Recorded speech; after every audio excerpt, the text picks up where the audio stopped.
আনন্দ উৎসবে কি কি আয়োজন রয়েছে?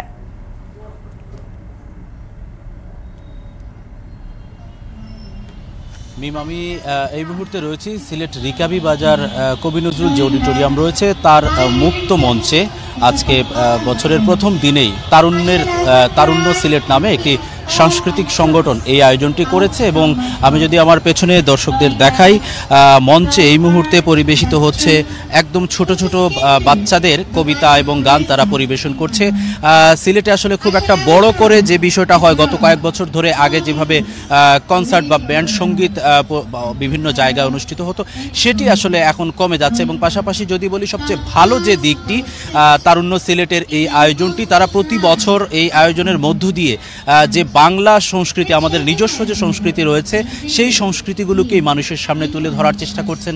এবং সেখানে আসলে আপনি দেখতে পাচ্ছেন এই মুহূর্তে মঞ্চে রয়েছে একদম ছোট্ট সোনামণিরা সহ দর্শক সারিতে রয়েছেন বিভিন্ন শ্রেণী পেশার বিভিন্ন বয়সের মানুষ। অর্থাৎ বাংলা সুস্থ ধারার যে সংস্কৃতি, সেটিকেই কিন্তু গত কয়েক বছর ধরেই তারা বছরের প্রথম দিনে মানুষের সামনে নিয়ে আসার চেষ্টা করছেন। তারা এইবার যে স্লোগানটি রেখেছেন, জাগো উচ্ছলতায় থাকো আনন্দে দিগন্ত বিস্তৃত তারুণ্য, অর্থাৎ তারুণ্যের জয়গানের কথা আমাদেরকে আয়োজকরা জানিয়েছেন যে আসলে তরুণরাই কিন্তু সবসময় দেশ জাতির ক্রান্তিলগ্নে মানুষের পাশে দাঁড়িয়েছেন।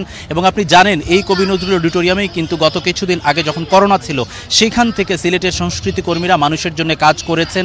সেই বিষয়গুলোকে তারা আবার মনে করিয়ে দিচ্ছেন, মহান মুক্তিযুদ্ধের কথা, ভাষা আন্দোলনের কথা। এই আয়োজনের মধ্য দিয়ে তারা বলছেন যে তরুণদেরকে উৎসাহিত করার জন্য, তরুণদেরকে যদি সঠিক পথে রাখা যায় তাহলে, এবং বাঙালি সংস্কৃতির যে শক্তিটা আছে, সেই শক্তিটা যদি তাদের ভেতরে বীজটি বুনে দেওয়া যায়, তাহলেই কিন্তু দেশকে ভালোবেসে দেশকে এগিয়ে নিয়ে যাওয়ার জন্য যে প্রত্যয়, সেটি তারা নিতে পারবে। এবং ইংরেজি নববর্ষের প্রথম দিনে আসলে এই যে সাংস্কৃতিক আয়োজনের মধ্য দিয়ে সকল মানুষকে একসাথে এনে এটি আয়োজকদেরকে ধন্যবাদ জানিয়েছেন সিলেটের যে বিশিষ্ট জনেরা রয়েছেন।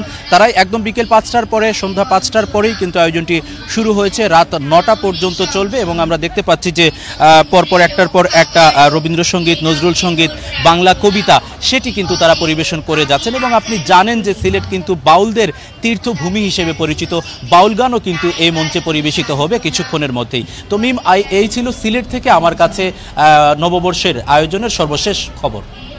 ধন্যবাদ আবু বকর আলামিন।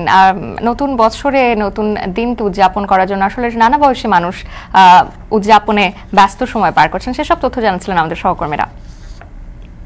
এখন জনপদে নিয়ে নিচ্ছি আরো একটি বিরতির সাথে।